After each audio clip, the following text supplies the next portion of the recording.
Most people had the experience of wetting the bed when they were children. However, Homer, who is in his 30s, actually wet the bed too. He carried the bed sheet and came to find Marge. Marge, from time to time I've heard you speak of a washing machine.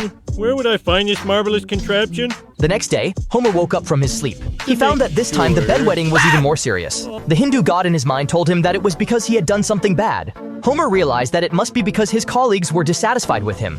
In order to gain the forgiveness of his colleagues, Homer organized an outdoor team building activity. People could vent their anger on Homer freely. Everyone cheered and said that they forgave Homer. As a result, another accident occurred the next day. Helplessly, Homer took out a knife. Soon, he found what he wanted on it. Homer crept out carrying a box. Homer Simpson, you forgot your receipt for your adult bedwetting product. At night, Homer took out an alarm when Marge wasn't paying attention. Now he could sleep peacefully. But in the middle of the night, the alarm suddenly went off. The whole family gathered around. Homer had no choice but to tell the truth about wetting the bed. Seeing her husband like this, Marge was very distressed. The professor said that he could help. He connected the family to the device. In the dream, the Grim Reaper dragged a coffin and flashed by. Marge said that what was inside might be an important clue to the bedwetting, but they didn't know that there was a cliff ahead. The whole family fell down. At this time, the professor said that if you die in a dream, you will really die. The family put on the equipment in the dream and entered the next dream. Here, Carp gushed out and submerged them. The family had to enter Lisa's dream, but Bart didn't like the world of drama and led the family into the next dream. This dream was full of beer and food. Homer said that he wanted to stay here forever.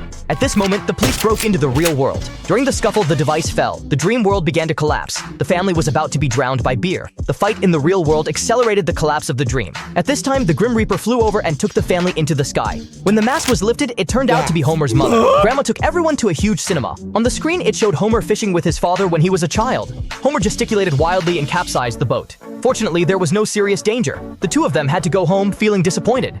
And not long after that, Grandma passed away due to some reason. It turned out that Homer wet the bed because of the guilt in his heart. Grandma said that she left for unavoidable reasons and told Homer not to feel guilty. Then the family traveled through countless dreams and returned to reality. They were pleasantly surprised to find that Homer no longer wet the bed. Homer and Marge thought they were still in a dream and planned to go crazy on the street. Is that hail coming down? Just dream hail. Ow! Oh! Ow! Dream hail! Ow! Oh! Hey, there's a dream shark! Ow!